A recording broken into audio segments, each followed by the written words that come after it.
Okay, so the next one on here is, I'm just going to do four little 28 to 32 on this one. Right, is the trade deficit a cause for concern? The trade deficit in 2022, sorry, I've given the wrong information here, is 3.8%, which is getting a little bit on the high side, but not massively high.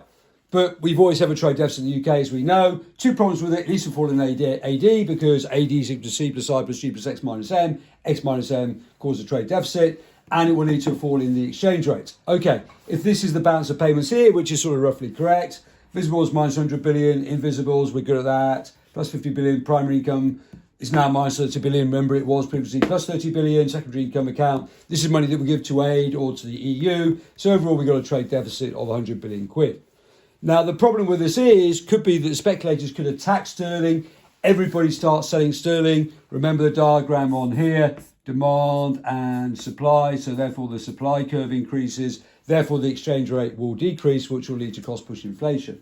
Remember also, we have the financial account. We get three sorts of money come to the financial account.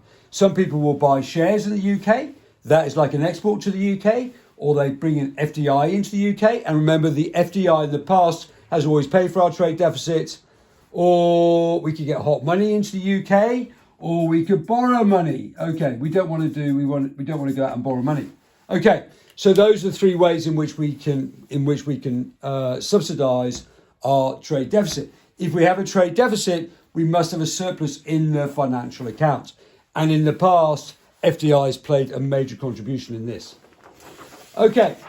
So how can we solve a trade deficit? Okay, supply side solves everything. Low corporation tax, more investment. Therefore, we might attract more FDI, and also we would sell more exports.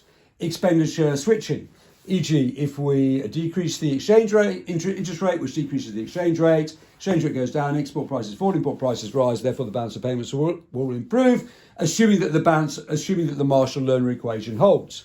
And we've got the J curve. Or we can attract FDI, low corporation tax, labour market flexibility, that will attract more FDI, or we can decrease AD, not a very popular model because that will reduce economic growth, but it will, because the UK has a high marginal propensity to import, that means we will import less imports, or we could use tariffs. Probably the best way is supply side, and we can also align that with decreasing the exchange rate. Okay, that's how you solve a trade deficit. Once again, we could use some of this in terms of, is a trade deficit a cause for concern? Yes, we could decrease the exchange rate, which would rectify the problem, but it doesn't seem to work in the UK. Marshall-Lerner equation does not hold. And we could also use supply side economics, which could also solve it. Okay, floating exchange rates. We haven't done this for a bit of time. Trade deficit, that will make the exchange rate go down because our imports are linked in with the supply of sterling. Therefore, our exchange rate goes down. Or if we have a trade surplus, that will make our exchange rate go up. And that'll make AD go down. And in this case, if our exchange rate goes up, we might get to the stage where our imports are greater than our exports. But if you have a trade surplus, then that will add to AD. If you decrease the exchange rate, you should also know this. Export prices fall, import prices go up. That creates cost push inflation, remember, straight away. So you draw an AD diagram like this. SRAS will immediately go up like that. Or we can have the J curve on here. So for trade deficit, remember we are down here. So it will get worse because the Marshall-Lerner equation does not hold. But eventually, hopefully, the Marshall equation will hold and the balance of payments will improve. Okay, that is the advantage of a floating exchange rate. Because if you have a trade deficit, then hopefully it will rectify your problem with a trade deficit. Okay, a trade deficit, of course, for concern. For some reason, I've done this one again, a fall in AD.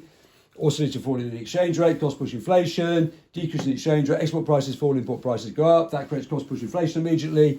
Marshall-Lerner equation, if the sum of the export and import elasticities are greater than 1, then the balance of payments will definitely improve. If it's massively more than 1, then it'll improve by even more, obviously. But in the UK, we've been able to attract foreign direct investment, which has been really good, which shifts AS and AD and increases your exports. The only negative effect is the interest, profits and dividends will go out of your primary account. Okay,